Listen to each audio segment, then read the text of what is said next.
ñallemon jamma hire mon bandiraɓe musidɓe tedduɓe yeɓoɓe habre télé Mauritanie wonɓe nder leydi hay caggal leydi min calmini on min gari humnude aadi momin mbaɗnomon yontere ɓennude so tawi ko addangon jewte kadi kimmanɗe renndo meɗen e kala saaha eɗen kewi abbade ko wiyete ko kewe kewe walla mbiyen ɗum actualité ko kewata e nder leydi Mauritanie e fannuji kadi certuɗi en bismima ɗo ɓe gona hoɓɓe aya habre télé Mauritanie woni mabɓe ni garnoɗo ɗo ari ɗo laabi certude kadi kaldari ɗo kadi yimɓe daña hen ko waɗi fayida to banggue fumpito ngo herori ngo e ñalawma hannde noon omo addi kadi on mo gollotto e ɗeɗen golle ha mbawi yettude kadi ñalawma hannde to ɓe jettiɗo hannde kalten koko ndema noon so haalama kewi siftorde ko wiyete ko mataw Diallo walla goɗɗum mais hannde ko ndema banggue ko wiyete ko ñaaki wadde hannde yimɓe gandi goto hoɓɓe men ko Oumar Diallo mo ganduɗa ko apiculteur woni ko wiyete ko toppiriɗo wiyete ko nehgo ñaaki walla mbiyen ndemba ñaaki noɓe kewi wirude ɗum ni to banggue men nano ga ko Mali Ba kanko woni ko directrice gardiɗo ndeɗon fedde walla ngoɗon goomu won ndeɗon eɓɓore wiyete nde APIDEV mo mbawa haalde men holko woni eɓɓore nde caggal calminali naten bundi yewtere nde ceerno Oumar bisimilla ko addi foof mi salmitimama ceerno Amadou kadi mi salmini bandiraɓe yeɓoɓe ayaw habride Mauritanie e no mbiɗa ni en gona hoɓɓe oɗo plateau soɓe en garino en gartino ɗo kadi ko yidde kadi salmini bandiraɓe yiɗde hesɗitinde kadi ko kalnoɗen kadi ɗum noon mi salminima machallah Mali Ba bisimilla assalamu aleykum bandiraɓe musidɓe tedduɓe mi salmini on no fewi jarama Seydi Ba bandiraɓe no mbirɗen ni ko ɓeɗo goni hoɓɓe men hono Oumar Diallo e wonde Mali Ba kamɓe jettiɗen ko fewte projet mabɓe walla men eɓɓani mabɓe wiyetende APIDEV ceerno Oumar ko addi ko foof mata on gartanto yimɓe holko woni APIDEV Mali taw koye an woni directrice o kalna yimɓe holko woni goomu o bon APIDEV kañum ko start-up finance noɗo ene 2019 ko start-up toppitiɗo ko fati e nehgol ñaaki ɗo ene Mauritanie ko ɗum woni APIDEV joni noon ceerno Oumar no Mali wiiri ni ɗum woni APIDEV toppirɗon ko wiyete ko nehgo ñaaki ɓen neha jawɗi onon nehron ko ñaaki mbaɗa wawi artande yimɓe seeɗa holko woni APIDEV e ngoɗon nehgo hani e financement mo haali o tigui no mbiɗa ni ko noon ko nehgo ñaaki ko ardi foof ko teskuye momin jogui ɗo e nder leydi Mauritanie nde wonno eɗen gandi kala to wiya leyɗele julɓe yimɓe ne jiiɗi jumri no fewi ɗum fof kadi waɗi noon e nder Mauritanie min ƴeewi min tawi ko wiyete jumri ko fewnetake ɗo kadi wattake ɗo hen arat tan jumeje kewi ummorade yimɓe ko Europe walla Asie ɗen jumeje gona han jumri ko ce sont des sirops kadi ne waɗi hande ko wiyete des produits chimiques ko moƴƴani e cellal ɓalli ɗi ene waɗi kadi jumeje goɗɗe ne gara ɗo taw gumro ko wayno Madina Gounass en walla Mali walla Burkina Faso ɗen jumeje ɗe ngala produit chimique mais no ɗi guittirani ene manque yuɓɓude ene manque ande gandal manque wonde hen ɗum noon min mbi pourquoi pas minen komin ɓesgu leydi ndi min ƴeewa wadde projet taw ko neede ñaaki ɗo e Mauritanie min gaddano Mauritanaɓe ko wiyete jumri taw ko jumri ummidi ɗo e Mauritanie taw ko jumri kadi cenidi taw kadi sa ñaami ɗum a dañi hen cellal ko ɗum woni projet Mali koye maɗa min gartata anen so tawi golle mbaɗama to fuɗɗode ɗo en heewi wadde ko wiyete ko caɗele woni caɗele kawteɗe guila e onon ni dañde juɓɓudi yimɓe wawɓe famde projet mo jiɗɗa wadde o hani e janggo e jaam so tawi projet o fuɗɗima ɓeni mbiya wonta ɓe mbima won walla probléme aji bawɗi heɓte ha oɗo ñalawma hannde on puɗɗima soñde woni buddaɗi ɗiɗo yimɓe jiyat hol caɗele kawruɗon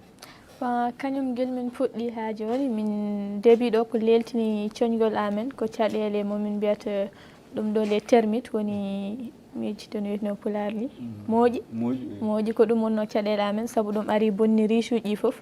ay min gandano wonde mamin kawrun ɗen ɗon caɗele ɗum waɗi début o retardé ɗum kadi min jeehi hamin goɗɗoy kadi min kaɓani ɗen ɗon caɗele kadi min keeɓi caɗele to banggue aynaɓe arnoɓe on ɗon zone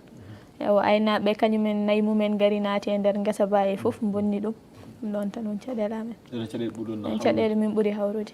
ceerno Oumar ha joni koye banggue caɗele nde seeɗa ɓeydata ko adi financement woni ara firti ne wawi taw miijo ngon wonno ɗon hay sinno riche uji ɓuurani dañede walla goɗɗum sababu ko jawdi heɓata ɗum hol caɗele kawru noon avant dañde financement o walla ni ha e nder financement o hani e dawal ngal ɗon ko adi coñel ngal eyyi ko ardi fof ko caɗele ndemin jogui miijo yidde wadde onon projet aɗa andi sa wi aɗa waɗa hunde moƴƴi ko jaaha to adiɓe makko hokkuma hen wajiyaji min donki dañde ɗum ɗo e Mauritanie firti ko Mauritanie ala nehawɓe ñaaki ɗen caɗele min guiɗi dañde au départ ɗum fof e waɗi noon won andi musidɗo amen goto no wiye Ahmed walli amen no fewi min jeeyi to mum omo jogui noon riche uji seeɗa to Atar wonko holli amen e ɗeɗon gueɗe mais ɗum fof e waɗi noon mi yawi ɗum mbimi ko yomi yaa à l' étranger mi waɗa formation waɗa heblo ko ɗum woni gonga to banggue bonande to no wiiri ni won aynaɓe bonni kono aussi won mooƴi kadi bonni ɗum ha heewi kono ɗum fof e waɗi noon min ƴeewi tan ko peeje ganduɗa hoore ma min mbaɗi hen ko jamde min pewni ɗum ha feewi taw mooƴi wawa yettade riche uji ko peeje cappuɗon ha mbawɗon habde moƴu ngu e habde ɓeɗon aynaɓe walla gueɗe bani noon holko cikkuɗa woni sababuji yimɓeɓe ne bonna ɗum wona hen kam ne wawi taw ko yimɓe ni gara nder hen bonna walla gueɗe bani noon ngakkede famde walla sababu gadiɗo ko mankude famde nde sibo enen en gadoraki nehde ñaako aɗa andi Fouta so tawi a addi noon hunde ko woni hesamago tan ko hesɗi tan a hewani yawde famede cikkiɗa garɗa ko bonnude mais mboɗo sikki yimɓe han kadi puɗɗima famde nde wonno jumri dañama kadi yimɓe batti namdade jumri ɓe gandi tigui ñaako ene jogui nafoore ko wona tan warde ɗum neɗɗo ene wawi nehde ñaako nde wonno en gadoraki nehde ñaaki so neɗɗo ari wiide nehe ñaako tan cikkata ari ko gagnam walla ari ko wadde hunde ko a yiɗa donc ɗum tagui yimɓe manqui famde oɗon ndeɗon feere mais e nder hen yimɓe puɗɗima famde ɗum nde wonno hunde ko manqui famede ko foof so tawi a jaaɓi yidde famminde yimɓe tan so ɓooyi tan ne wawi yimɓe gabbo e ko jiɗɗa ko donc alhamdulillahi rabbil alamin won puɗɗi famde amen kadi won fuɗɗiɓe kadi dusde amen e komin goni e dow mum ko ɗum noon ko yettere Allah no fewi kadi yidde ɓeydu tan ko Oumar haali ko sabu ɗum yimɓe so nani ñaakira nan kadi ne kulat cikkat mataw adi ko fidde ɗumen walla goɗɗo ɓe ganda noon ɗum ɗo gonɗo e ñaaki o on ko woni nder hen ko nafat yimɓe no fewi hajino e oɗon banggue aɗa andi joni no mbiruɗa ni on puɗɗima soñde yimɓe ɓuuri andude e ñaaki ko wiyete ko wona jumri hay so eɗen mbawi haalde janggo e jaam ni dérivé ji won gueɗe goɗɗe bawɗe heɓede nder hen joni on cooñi hande holno jiiruɗa jeere nde woni population ɓesgu holno jaɓɓori jumri ndi pour l' instant kam tomin jarte ɗo machallah min puɗɗima hebde yimɓe no fewi puɗɗima namdade jumri ndi kadi nde wonno yimɓe ɓeɗo wonɓe ɗo fuɗɗima namda ɓe paami projet o min explique niɓe ɗum no fewi kadi ɓe jiiri ɗum e guite mabɓe début oɓe cikkanno mataw ko fijirde wonno mais wi ko ɓe jiiri e guite mabɓe hankkadi puɗɗi wadde commande uji pour yidde ɗefte jumri machallah noon min puɗɗima hebde commande uji puɗɗima hedde oɗon banggue ceerno Oumar aɗa andi ko hunde foof ene wi ko wiyete ko durée woni temps mo ganduɗa nde awete nde hande soñede ɗo joni no mbiruɗa ñan hen ni ñaaki ko jogui sifaji muɗum certuɗi e nokku foof won ñaaki koɗoji ɗon ɗiɗo ñaaki onon ɗi kutorto ɗon holno ganduɗa dawal tan porgal wonde nde fuɗɗoro ende fota soñede eyyi kañum ko woni gonko techniquement walla professionnellement ko lebbi jeegom tan lebbi jeegom foof aɗa wawi soñde sa ƴeewi ɗo e Afrique ni neɗɗo ne wawi soñde laabi tati e nder hitande e nder hitande fiti wawi soñde kala lebbi nayyi hitande ne wawi soñde lebbi tati anda sa faami laabi tati kono ko ɓuuri yiddede ko ya soñ ɗum laabi ɗiɗi tan sibu sa soñi laabi tati ñaaki ɗi mbaɗi ngakke jumri sibu ñaako guuri koye jumri donc saɗa soña a soñata foof sibu minen nomin coñirta ni mo sikki meeɗa waɗe ɗo e Mauritanie c'est la première fois min nehata ñaako ngu min juumo jumri ndi taw kadi ndi duppaka kadi taw ñaako ngu mayani kadi min coñata foof sibu ko keesa waɗi sa soñi foof ɗi dañta koɗe ñaami ɗum noon min guittata hen hunde min kedde hen hunde mate kanjine eɗi mbawa ganduɗa hoorema reprendre leurs activités kadi somin gaari gongol min yiiɗi soñde taw min dañta hen caɗele e kadi yidde ɓeyɗa ndema so tawi a yiiɗi dañde jumri a yiiɗi ñamde jumri wiitede ene safra ndi jahata mboɗo sikki koye nehoñaki ko on jogui jumri ko on andi jumri kono mboɗo yiiɗo jogui no ittirta ɗum ko mboɗo yiiɗo ande jumeje kewɗe nane jeere he ɗi gummi ko Maroc ɗi gummi ko Tunisie ala fof ko moƴƴi hen tawi ko gonga neɗɗo yiiɗi ko dañde jumri ñaama jumri moƴƴiri safrundi yo jokkodire e nehoñaki gonga ma gartoɗon Mali beccique maɗo ngol lawol gaddunol koɗon coña holno banggue ko wiyete ko coñɗon ko holno jiiɗon banggue population yimɓe wawɓe arde namdoɓe est ce que oɗon cikki oɗon mbawi wawde nafdeɓe walla hokkude tigui koɓe cohli ko hayso ɗo e lewru walla lebbi ɗiɗi en attendant ko coñal gongal ene ara no mbirnom ni tan wonno kadi min keeɓi mi retardi no fewi e banggue coñgol ngol min coñani quantité kewde wonno o ko premiére année amen donc min coñi tan ko semori tan ko ha hindi noon ɗum ɗon ma wawna yonde ɗo ene yimɓe kam ɗo e balɗe walla ɗo e lewru so tawi commande uji ɗi keewi so ɗum ala kam ma wonɗo hen ko juuti seeɗa eyyi banggue kadi e nokku oɗon mo gawa toon ñaaki ɗi walla to neheron ñaaki ɗi beele ko nokku mo jeeyɗon walla ala kon luuɓiɓe tan oɗon jogui oɗon superficie avant min mbanno ɗum tan koye nder ladde min mbaɗi hen grillage uji min entouri ɗum hay ladde nde wona minen jeeyni on banggue mataw komin entourɓe tan min mbaɗi hen ñaaki ɗi ɗon noon min keeɓi caɗele après caggal ɗum min déplacé ɗum min batti ɗum e banggue goɗɗo ɓurɗo ɓadade ndiyam saabu nden avant ɗo min joguino probléme à chaque fois min joɓat neɗɗo yo yaa nawa toon yarnoya ñaaki ɗi yontere foof mais min gandi kadi affaire o kadi ne leltina ɗum min ɗetti joni min eggui ñaaki ɗi min nawi ɗum to hedde maayo to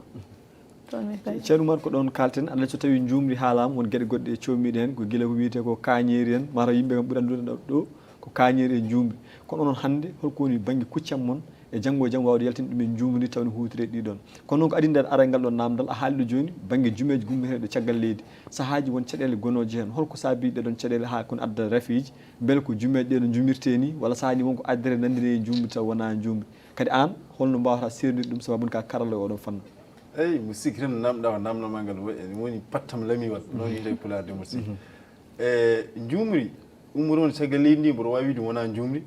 nde wonno jumniɓe mbaɗa ɗum dilier ɓe ɓeydata hen goɗɗum ko wona jumri mata hen heewa sibu joni 7 année ni son ƴeewi ha des informations international jumri moƴƴiri koko manque aduna foof jumri ummoroni Maroc ndi ko heewi hen ɓe mbaɗata hen ko date woni ande tamatoje ɗe ɓe unna ɗum ɓe pewn ɗum ha feewa aɗan tamto ne weeli so waɗama sukara waɗama hen jillodirama hen jumri seeɗa mo anda jumri so weeɗi sikkata ko jumri walla jumeji gummotoɗo Europe walla Asie ko ɗum ɗon wona ha jumri so fonde siro aɗa yiya burel tawon helɗi mbiya ha ndi jumri de e labti taw cikka ko jumri taw wona jumri ɗum noon ko constitution ji ɗum tan ndendina taw ce sont des conseils ɓe ndendintata eɓe gandi jumri eɓe gandi ko fewnirte ɗum gandi ko fewnirte eɓe gandi ko foti rendude wona jumri ko ɗum noon ɓe ndendinta siroji ɓe mbaɗa hen sukareji ɓe pewnuma fewi kono minen amin jogui ganduɗa hoorema des technique somin jii jumri tan amin gandi ndi jumri wona jumri moƴƴiri walla somin meeɗi amin gandi wona moƴƴiri a faami yidde kadi ruttade seeɗa e namdal ngal namdiɗa wonde wona jumri tan woodi ene waɗi goɗɗum ko wona jumri ɗum ɗon mboɗo sikki ene waɗi fayida sibi ko wiyete jumri ko ne waɗi hunde goɗɗum ko ñaako fewnata wiyete sir woni ande kañiri ɗum mboɗo sikki ɓuuri wonde han très répandi hande mondo ɗum mondo ne sohli ɗum no fewi sibu kañiri ndi ɗon ene waɗi hen des pommades pharmaceutique ɗe jeetaɗi e nder kañiri ndi amin jogui ni hebloji min mbaɗata won des atelier yidde hutorade kañiri ndi amin mbaɗa hen sondelaji amin mbaɗa hen cabuni amin mbaɗa hen ko wiyete des crème de visage rewɓe ne gandum e des baume de lèvre ko watte toni ko ɗum foof fewnata tan ko ndin kañiri kono kadi ne waɗi goɗɗum ko wona kañiri ko wiyete la propolis ko ñaako fewna ɗum ene safra ko heewi kamɓe mbiyat ɗum antibiotique naturel c'est à dire ko on propolis mi haalino ngol to so tawi aɗa woni e ñiiri musode a ƴetti propolis o a waɗi hen mi wiyani waktuji non ko hojomaji tan seeɗa koko mami ñiiri nde natat muusi kadi nde wonta muusi aussi ɓe mbiya ɗum ko antibiotique naturel ne waɗi kadi goɗɗum ko ñaako fewna wiye pollen o ko semence mâle woni awdi leɗɗe ndi ñaako ngu ittata jillodir hen kañum horum ndemmo pollen o ene moƴƴi systéme nerveux ene moƴƴi hay des enfants wonduɓe malnutrition ene waɗi kadi goɗɗum ko wiyete la gelée royale ɗum ɗon aussi ko kañum ɓuuri fayidinde e ko ñaako fewnata foof sibo brûlé toxel yeeyete France ko 100 € 100 € taw ko brûlé toxel ɗum noon ko kosam ñaako min mbiyat ɗum noon ɓe eɓe mbiya ñaamoɓe ɗum ɓe kewani newude ɗum tagui yimɓe rewɓe yiɓɓe yonteɗe ɓe te 100 € ko hedde 50 000 yimɓe yiɓɓe yonteɗe ɓe ñamata tan ko la gelée royale sibu saɗa ñama ɗum nde wonno gelée royale o ko ñamri yummiraɗo o ɗon la reine sibu yummiraɗo kañum tan ñamata la gelée royale heddiɓe e ñamata kamɓe pewnata kono ɓe ñamata so tawi ene wawi gartoyen hen en juɓɓuɗi ñaaki kadi en heddi ko wiyete ñaako pikkir mum o wonko safrata aussi ɗum fof ko hen jeeya sibu pikkir ñaako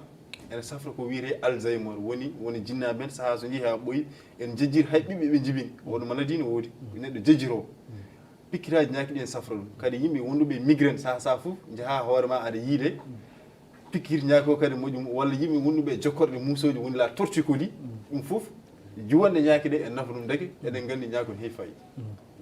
ɗon garteren aɗa mali no haaldi ni ko banggue gueɗe gartoɗe e nder ñaaki en naftore ha yimɓe mbawa hutorade ɗum ko haali ko pewnotoon ɗo ko holno puɗɗon janggo e jaam waɗirde ɗum ɗon mbeɗa attade ɗiɗon formation oɗon jogui yimɓe woɓɓe aroɓe janta hen wala ko ceerno Oumar tan toppito ɗeɗon gueɗe bon wonno ko Oumar woni apiculteur amen ko kanko ɓurata wawde toppitade ɗen ɗon gueɗe mais kam min ganni kam ɗo e yesso wattude wadde atelier ji pour yimɓe gara ƴeewa ganda no jumri ndi holno min pewdirat ɗum ene wonde ko fate ɗum ɗoji mo Oumar city ɗo en ɗi foof nomin jogori waɗirde ɗum emin ganni kadi wattude yeyde la gelée royale par ce que min jeehino hamin mbaɗino ɗum e étude projet o ɗum ɗon foof ko gueɗe momin ganni wadde inchallah ɗo joni Oumar ɗeɗon gueɗe ɗe wiɗade puɗɗon fewnude beele ko jumri ɓuri puɗɗon ittude walla gueɗe goɗɗe woni hen ko puɗɗon yaɓande eyi kañum wona jumri tan amin jogui ko wiyete kañirdi sibo aɗa andi sa soñi beɗe ɗi ko kañum wontoyto kañiri amin jogui hen kañiri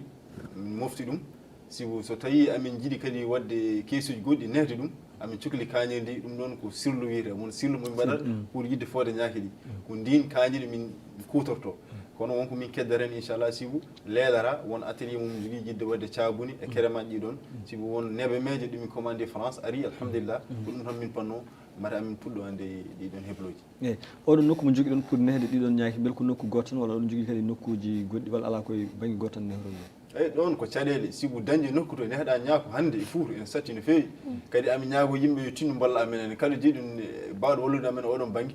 e ma moƴƴe amen no fewi kono hande kam min jogui tan ko nokku goto koye forêt woni waɗɗani maayo no wiini ko hen min mbaɗi keesuji e alhamdulillah keesuji kam joni kesi bandiraɓe en jogui jardin ji mumen ni ne mbawi wallude yimɓe mais wonno kadi yimɓe ha joni ne kuuli ñaaki ɗi paamani ɓe kuuli ɓe jogui kulhuli ko fate ñaaki ɗi ɗum waɗi ɓe cuwa jogade confiance wallude min ɗo min keɓiri place tan to min jooɗi eyyi ha joni oɗon fannu Mali aɗani so tawi no mbiruɗen ni caɗele puɗɗima yimɓe jeehi ha puɗɗima soñde ne wawi taw waɗa welema seeɗa hande mbeɗon jii hen soynande mawde banggue gartam e golle ɗe puɗɗi ɗon wadde ɗe alhamdulillah rabbil alamin wonko min puɗɗi yiide hen de ko mawɗum ceerno Mar ko ɗon hankkadi garten aɗa andi caggal no mbiruɗa ni ñaaki ko hunde andade e nder gurnameje meɗen mais yimɓe potani hen famamuji ha tengti enen men ɗo woni ni mbima to Afrique ñaaki men ɗi ko ñaaki ñaaɗi mi anda kono gurdirɗe majjiri saabi ɗe ñaaɗiri noon walla goɗɗum hono ceernirta ñaaki gonɗi toɗi e gonɗi ɗimen ga en eyyi ko ardi foof ñaaku waɗi ko ujunnaje nogas leñol leƴƴi ceertuɗi e ñaaku ɓurmo hewde ɗo e Afrique wiyete ko Apis mellifera adansoni on woni ɓe mbiyata l'abeille noir ñaaku ɓalewu ko ñaaku très agressif e ngu boni e ngu ñaaɗi jiida e ñaaki keddiɗi so tawi a yeehi hay sinno a ƴeewi documentaire uji wonɓe Europe walla Asie Australie aɗa yiya jomumen en gone nder ñaaki ngala gamuji mbaɗani haydara ka ñaaki ɗi kewani fidde kam ñaaki mabɓe ñaaɗani piɗata kono sa reppi ha waɗi ɗum ɗo e Afrique mo sigui tan ma haalan mo namdaki ɗum noon ñaaki min ɗi ko ñaaki tiiɗɗi kadi ñaaɗi kadi kanƴi ɓuuri wawde fewnude jumri par rapport e ñaaki keddiɗi ko ɗon jinnomi arde banggue quantité o fewnugol ɗito e ɗiga hol kadi holno ɗum wadata banggue kadi holno mbaɗa waɗi sifaji certude yeru joni aɗa yiya jumri taw ɓalir kurum jaa jumri mbaɗin oldi holno ceernirta ɗum oɗon fannu taw andani a yiyani ñaako ngu e hoore muɗum beela wawi sernir ɗum e sernir ɗum toon ay ko wiyete jumri ko won binode kam jumri ko kuudi ñaako mbimum ala wona wi ala onon mbawɗon tan ko yeddude gacciri mom hen noon yii ha ɓoyo ati wi an ko kalɗa ko de gom min yeyi min mbaɗani ka omo anda min kalmi ko mbaɗani ɗum ñaako jumri leggal ngal ñaako yihi ittoyde ko wiyete nectar woni andi ndiyam belɗam e wonɗe e lekki ko noon jumri waɗa aɗa siya jumri daneri ndin ko jumri maaro siko ñaaki ɗi ne jata koye guese maaro he ɗe guitta hen nectar o ndin jumri wona ko daneri ene ɗiɗo sifaji e wittoji am mi yii hay jumri ganduɗa hoorema wani ha ko ñebbini cikkannomi noon yataw wona produit ji mbaɗa rente ko wona ko lekki ɗi ñaaki ɗi jeehi ki ko lekki ki wayi noon lekki ki ko ha ko ñebbe ɗum noon ñaako jumri wona ko ha ko ñebbe ene waɗi kadi jumri gawdi wona ko ene ɓowli jumri heeki ɓowlude ne waɗi jumri jaaɓe ene waɗi jumri murtode kala to ñaako ngu yihi ittoyi ande oɗon liquide jumri ni jogoto ko oɗon sifa ha joni oɗon banggue aɗa andi joni no mbiruɗa ni on puɗɗima soñde yimɓe ɓuuri andude e ñaaki ko wiyete ko an jumri hay seɗen mbawi haalde janggo e jaam ni dérivé ji won gueɗe goɗɗe bawɗe heɓede nder hen joni on cooñi hande holno jiiruɗa jeere nde woni population ɓesgu holno jaɓɓori jumri ndi pour l' instant kam tomin jarte ɗo machallah min puɗɗima hebde yimɓe no fewi puɗɗima namdade jumri ndi kadi nde wonno yimɓe ɓeɗo wonɓe ɗo fuɗɗima namdade ɓe paami projet o min expliqué niɓe ɗum no fewi kadi ɓe jiiri ɗum e guite mabɓe début o ɓe cikkanno mataw ko fijirde wonno mais vu que ɓe jiiri e guite mabɓe han kadi puɗɗi wadde commande uji pour yidde ɗefte jumri machallah noon min puɗɗima hebde commande uji ɗum puɗɗima hedde oɗon banggue ceerno Oumar aɗa andi ko hunde foof ene wi ko wiyete ko durée woni temps mo ganduɗa nde awete nde ha nde soñede ɗo joni no mbiruɗa ñan hen ni ñaaki ko jogui sifaji muɗum certuɗi e nokku foof won ñaaki koɗoji ɗon ɗiɗon ñaaki onon ɗi kutorto ɗon holno ganduɗa dawal tan porgal wonde nde fuɗɗoro ende fota soñede eyyi kañum ko woni gonko techniquement walla professionnellement ko lebbi jeegom tan lebbi jeegom foof aɗa wawi soñde sa ƴeewi ɗo e Afrique ni neɗɗo ne wawi soñde laabi tati e nder hitande fiti wawi soñde kala lebbi nayyi hitande ne wawi soñde lebbi tati anda sa faami laabi tati kono ko ɓuuri yiddede ko ya soñ ɗum laabi ɗiɗi tan sibu sa soñi laabi tati ñaaki ɗi mbaɗi ngakki jumri sibu ñaako guuri koye jumri donc saɗa soña a soñata foof sibu minen nomi coñirti ni mo sikki meeɗa waɗe ɗo e Mauritanie c'est la première fois min nehat ñaako ngu min jumo jumri ndi taw kadi ndi duppaka kadi taw ñaako ngu mayani kadi min coñata foof sibu ko keesa waɗi sa suñi fof ɗi dañta koɗe ñaami ɗum noon min guittata hen hunde min kedde hen hunde mare kañƴeni eɗi mbawa ganduɗa hoorema reprendre leurs activités kadi somin gaari gongol min yiiɗi soñde kam min dañta hen caɗele e kadi yidde ɓeyda ndema so tawi a yiiɗi dañde jumri a yiiɗi ñamde jumri wiitede ene safra ndi jahata mboɗo sikki koye nehoñaji ko on jogui jumri ko on andi jumri kono mboɗo yiiɗo jogui no ittirta ɗum ko mboɗo yiiɗo ande jumeje kewɗe nane jeere he ɗi gummi ko Maroc ɗi gummi ko Tunisie ala fof ko moƴƴi hen tawi ko gonga gonga neɗɗo yiiɗi ko dañde jumri ñaama jumri moƴƴiri safrundi yo jokkodire e nehoñaji Mali hankkadi hojomali men ɗi gaare woɗɗoyde bandiraɓe musidɓe tedduɓe yeeɓo AFBTL Mauritanie woni hoɓɓe men hannde ko Oumar Diallo e wonde Mali Ba ɓe ganduɗa ko joguiɓe projet biteɗo apiculture APIDEV kamɓe kutorto ɗum ɓe mbaɗi hen kadi ko wiyete ko ɓuuri fayidini ko wiyete ko nehgo ñaaki hani ko ummoto e ɗiɗon fannuji e oɗo saaha joni hol appel mo mbatta e banggue yimɓe fotɓe wallude moon enen jaariɗe ɗo golle yesso guila e banggue to nokkuji dañata toon to mbawɗon yeyde ko cogɗon yeyde ko so tawi on gaddi ɗum janggo e jaam walla dañde ɗin lieu mo ganduɗa ko oɗon jeeyi taw wuurde tan ko pour wadde agriculture min ñaagui tan yimɓeɓe yo ballu amen guilay laamu ngu hay joom ONG hay joom doole en guilay laamu ngu yo ballu amen tomin keeɓa tan espace moƴƴo tan tomin mbawi hebde tomin mbawi wadde riche uji amen saabu ɗum nder laddel ɗi wona place sûr à chaque fois ma min keeɓ probléme aji tan nomin mbirni aynaɓe foof min jiɗ tan ko hokkede espace moƴƴo tan joom jardin ji en kokka men espace moƴƴo min mbawa wadde hen jumri ndi kadi APIDEV miɗa sikki tan ko premiére entreprise produisant jumri e nder Mauritanie donc min ñaagui yimɓeɓe yo ballu amen no fewi par ce que ma jumri ndi soode nde min puɗɗo minenne kadi hebde hen gartam donc pour min mbawa tan kadi ne évoluide e ɗum ɗon on ɗon fannu eyyi ceerno ma no wirni ha joni natirte ko ɗon banggue ko wiyete ko gartam banggue jokkodire ɗe ha tengti e laamu ngu yeeru jaagogal toppitigal gueɗe sukaɓe mi sikki kanko dañuɗon ni financement mum gaddugol ɗaalem beele jokkodiral ngal ɗon ne jokki ha joni walla ala guila nden goto mo fof ko jaaɗo banggue mum eyyi jokkodiral ngol nan ɗon ala ɗon mais ko ɓuuri tan wonde muhim ko yidde famminde yimɓe no Mali wi ni ɗum ɗo wona hunde fefidade ko gonga e gonga sibu hay ndemin pelliti wadde nde min mbaɗi ko ha moƴƴi ha feewi sibu hay ɗeɗo kippoɗe ɗe ngala ɗo fof e Afrique min gaddi ɗum ko France